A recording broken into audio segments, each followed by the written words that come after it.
शांति। 23-169 की अव्यक्त वाणी सुनेंगे। अस्थियां हैं स्थिति की स्मृति दिलाने वाली, स्थिति की स्मृति दिलाने वाली। बाबा कह रहे हैं, आज मैं आप सभी बच्चों से अव्यक्त रूप में मिलने आया हूं।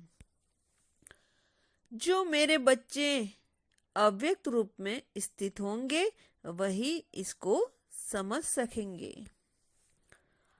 आप सभी बच्चे अव्यक्त रूप में स्थित हो। किसको देख रहे हो? व्यक्त रूप में या अव्यक्त रूप में? आप व्यक्त हो या अव्यक्त? अगर व्यक्त में देखेंगे तो बाप को नहीं देख सकेंगे। आज अव्यक्त वतन से मुलाकात करने आया हूं। अव्यक्त वतन में आवाज नहीं, परंतु यहां आवाज में आया हूं। आप सभी बच्चों के अंदर में कौन सा संकल्प चल रहा है? अभी यह अव्यक्त मुलाकात है। जैसे कल्प पहले मिसल बच्चों ने रूह रूहान चल रही है, रूह रूहान करने मीठे मीठे बाप ने आप सभी बच्चों से मिलने भेजा है। जो थे वह अब भी हैं। 2-3 दिन पहले मीठे मीठे बाबा से रूह रूहान चल रही थी। रूह रूहान क्या है मालूम है? रूह रूहान क्या है मालूम है?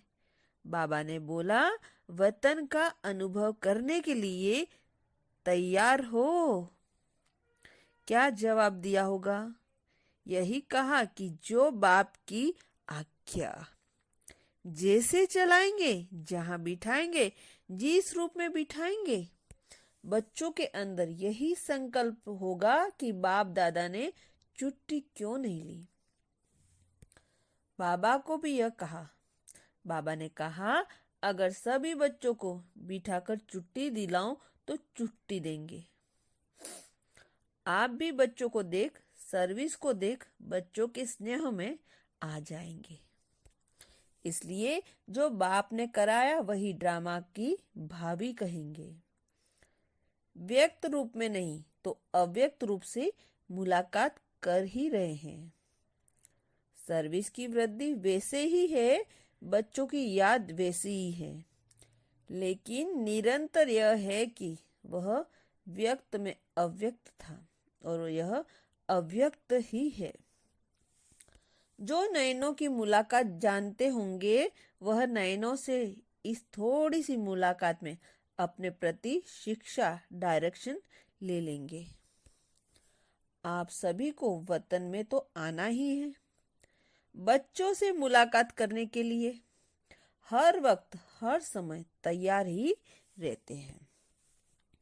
जब जहां तब बच्चों की जितनी बुद्धि क्लियर होगी उसी अनुसार अव्यक्त मिलन का अनुभव कर सकेंगे। शक्ति स्वरूप में स्थित हैं। दीदी से जैसे साथ थे वैसे ही अलग नहीं।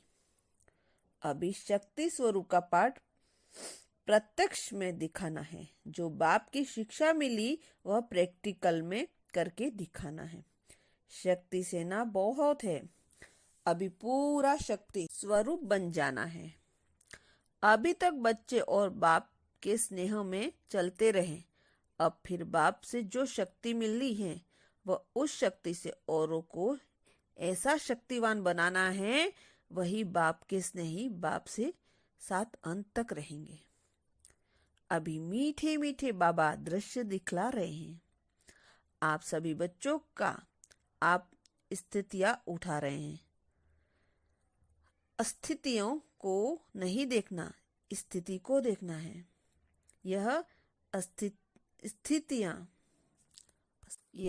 अस्थियां स्थित स्वरूप है। एक एक रंग में स्थित थी तो बाहर से यह अस्थियों को रखा है, परंतु इसका अर्थ भक्ति मार्ग का नहीं उठाना। इन अस्थियों में जो स्थिति भरी हुई है, हमेशा उनको देखना है। साधारण मनुष्यों को यह बातें इतना समझ में नहीं आएंगी। बच्चों का स्नेह है और सदा रहेगा, 21 जन्मों तक रहेगा। अब सभी सतयुगी दुनिया में साथ नहीं चलेंगे, राज्य साथ नहीं पाएंगे, साथ ही हैं, साथ ही रहेंगे जन्म जन्मांतर तक। अभी भी ऐसा ही नहीं समझना। बाप है दादा नहीं, या दादा है तो बाप नहीं। हम दोनों एक दो से एक पल भी अलग नहीं हो सकते। ऐसे ही आप अपने को त्रिमूर्ति ही समझो। इसलिए कहते हैं त्रिमूर्ति का बेच हमेशा साथ रखो। जब ब्रह्मा विष्णु और शंकर तीनों को देखते हो तो आपके भी त्रिमूर्ति की याद, अर्थात अपना स्वरूप और बाप दादा की याद, त्रिमूर्ति की स्थिति मशहूर है। इसमें ही आप सभी बच्चों का कल्याण है। कल्याणकारी बाप जो कहते हैं, जो कराते हैं, उसमें ही कल्याण है। इसमें एक एक महावाक्य है, एक एक नजर में बहुत कल्याण है। लेकिन स्थूल को परखने वाले कोई अनन्य और महारथी बच्चे हैं। अब आप भी इतना ही शीघ्र कर्मातीत स्थिति में स्थित रहने का पुरुषार्थ करो। जैसे यहाँ हर समय बाप दादा के साथ व्यतीत करते थे, वैसे ही हर कर्म में हर समय अपने को साथ ही रखा करो। बच्चे यही शिक्षा याद रखना, कभी नहीं भूलना। संबंध, स्नेह, स्मृति स्वरूप, साथ साथ सरलता स्वरूप, समर्पण और एक दो के सहयोगी बन सफलता को पाते रहना। सफलता आप सभी बच्चों के मस्तक के बीच में चमक रही है। अब बहुत समय हुआ और कुछ कहना है। सूक्ष्म वतन में बैठे भी हर बच्चे की दिनचर्या, हर बच्चे का चार्ट सामने रहता है। व्यक्त रूप में अभी तो और ही स्पष्ट रूप में देखते हैं, इसलिए सभी की रिजल्ट देखते रहते हैं।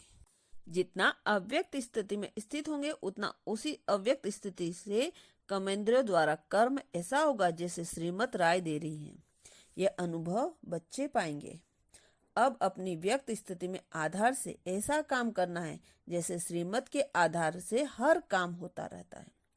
जिस चीज के साथ बाप का स्नेह है, उससे उतना ही स्नेह रखना ही अपने को सौभाग्यशाली बनाता है। रंग रंग में किसके साथ स्नेह था? 5 तत्वों से नहीं, स्नेह गुणों से ही होता है। स्नेह था, नहीं है और रहेगा। जब तक भविष्य नई दुनिया न बनी है, तब तक यह अटूट स्नेह रहेगा। स्नेह आत्मा के साथ और कर्तव्य के साथ ही है, तो फिर शरीर क्या, अंत तक साथ ही रहेंगे। जिसका बाप के साथ स्नेह है, वह अंत तक स्थापना के कार्यों में मददगार रहेंगे। इसलिए स्नेही होने की कोशिश करो। कैसी भी माया आवे, मायाजित बनना। जैसे बेज लगाते हो, वैसे मस्तक पर यह विजय का बेज लगाओ।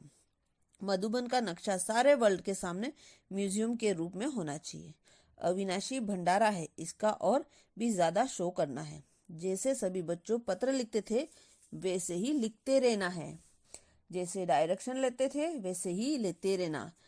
शरीर की बात दूसरी, सर्विस वह है, इसलिए जो भी बात हो मधुबन में लिखते रहना। अपना पूरा कनेक्शन रखना, दूसरों को भी अपनी अवस्था का सबूत देना। आपको देख और ऐसे ही करेंगे।